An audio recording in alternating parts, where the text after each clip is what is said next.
Hi, I'm Mark Rossano, founder and CEO of C6 Capital Holdings, coming to you from Primary Vision Network. So today we have our Frac Spread show, and we're going to talk a bit about Silicon Valley Bank.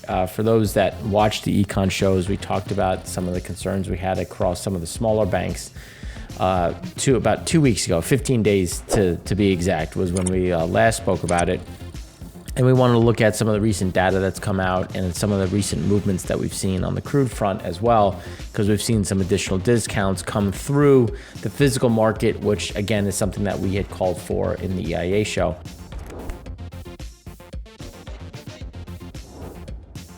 So with that being said, the frac spread count came in at 276, so same week over week. Really, it's a moving day. It's a moving week, I should say. Not too much to go in any real direction. Same with the rig side. Things have been moving in those directions.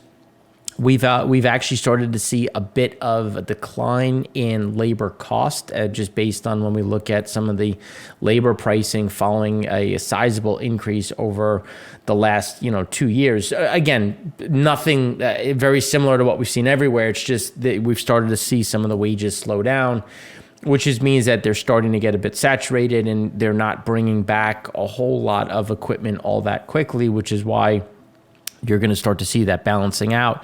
We will see an increase over the next week or two. A lot of this is just that balancing act that we've been talking about, especially when you just look at rigs. Everyone's going to look at the fact that 2 oil rigs were down, but as for those that have been watching us, it's all about horizontal rigs. Horizontal rigs were actually up 2. So we did get directional coming down 3, vertical coming down 2, but again, horizontal went up.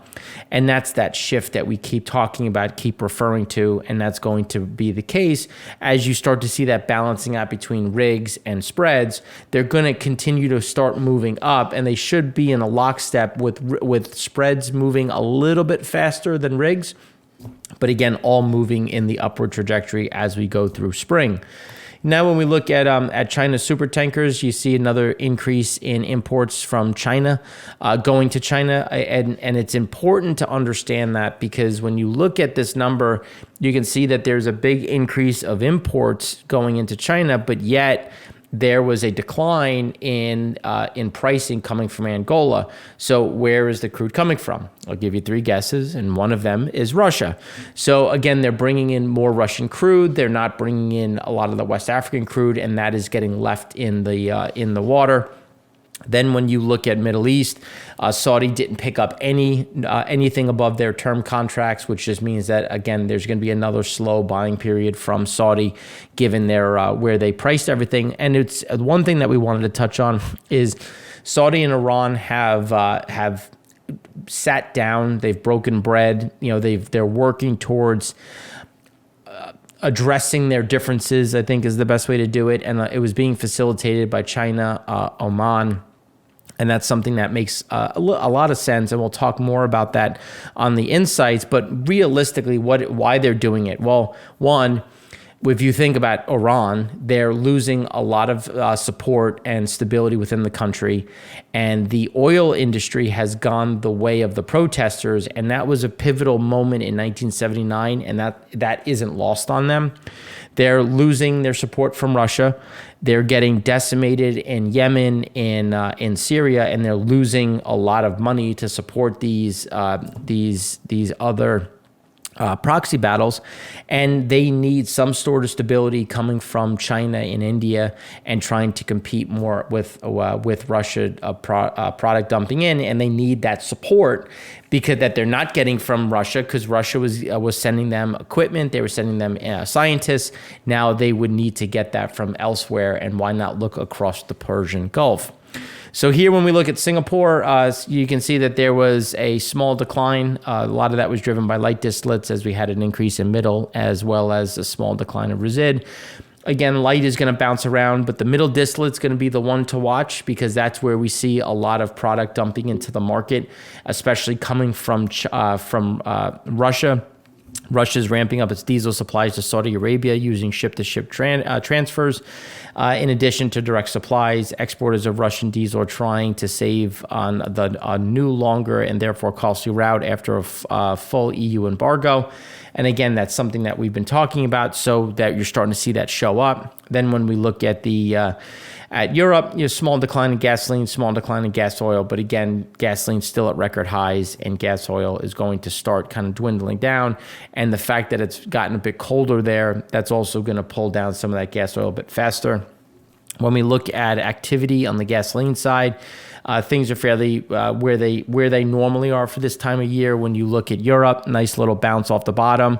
North America, same thing. Kind of bouncing around, especially as we go into a spring break for those in the South this week. So this weekend is going to start it. So we should get a nice bounce in some of that demand. When you look at the traffic downturn in China, it's just continuing, but you can see that it's just following a similar trend from last year. It's just obviously from a higher standpoint, and you can see things happened a little bit sooner, bounced a bit higher, but they will trend back down to just above normal. But again, just as that happens, and as we talked about in the econ show, the fact that inflation slowed so much is going to be inflation slowed is showing that there wasn't as much internal demand. But one of the things that we want to look at is the Russian refiner runs are sliding. And the reason why is just because they physically can't get the product out fast enough. So they have to adjust. They're going to bring down run rates, which is going to increase the amount of crude that they have to export, which again is why they have to reduce some of their production. But even as production comes down, there's no reason why they can't maintain their export levels given what is happening.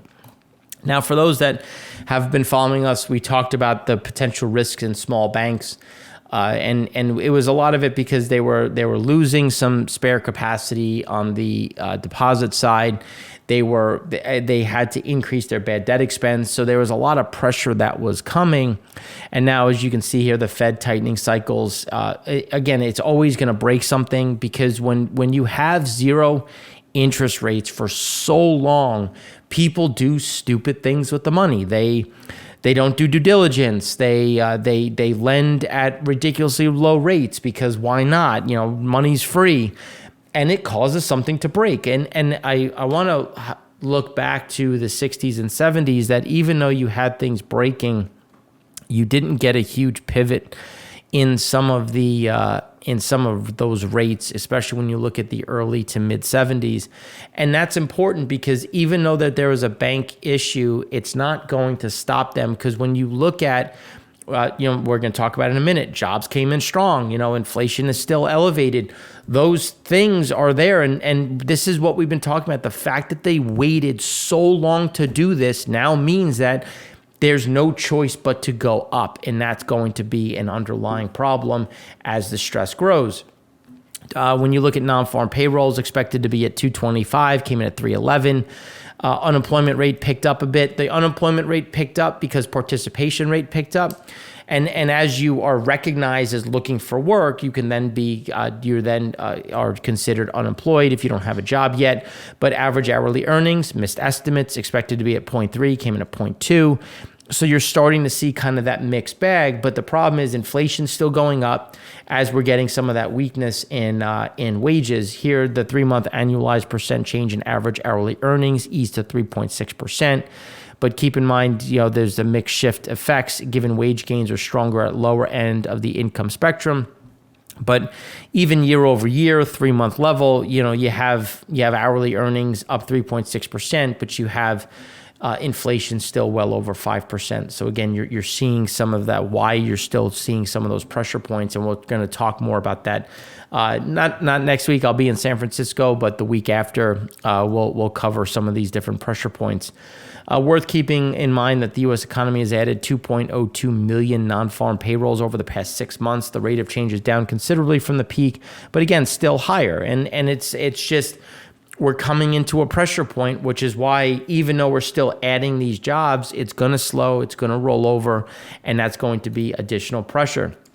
Average hourly earnings softer in month-over-month terms in Feb, came in at 0.2 versus 0.3. Prior slowest gain since Feb of 2022. Average hourly earnings growth hooked up a bit in February from 4.4 to 4.6. But again, you're just seeing how there's still a negative real wage, which is why we see that coming into some of those pressures. Labor force participation rate rose in Feb. Male participation rate up to 68%, female to 57.2, highest since the pandemic started. And a lot of the gains should come more on the woman's side, just because that was the individual that was typically home following the increased cost in childcare, some of these other pieces. But again, as the stress remains, as savings get dwindled, some people have no choice but to go back. So we should see some gains there, especially as there's some stabilization. And that will help drive up the underlying participation rate. But again, when you look at the average at 62.5, it's still below where pre-pandemic, but we'll get closer. And as that happens, unemployment rates will go up. And it's just a matter of balancing out. Because remember, the neutral rate or the natural unemployment rate is deemed to be about 4.2%. So we're still low and there's still room to go up. And that's the problem. And one of the reasons why inflation data is going to be so important next week, because we had a strong jobs data. We'll likely have to look at what's going to happen on the inflation side. So that's what we have for you this week. If you have any questions, again, feel free to find us in the comment section on Twitter. We'd love to hear from you. So thanks again for watching and have a great weekend. I'm Mark Rossano, founder and CEO of C6 Capital Holdings, coming to you from Primary Vision Network.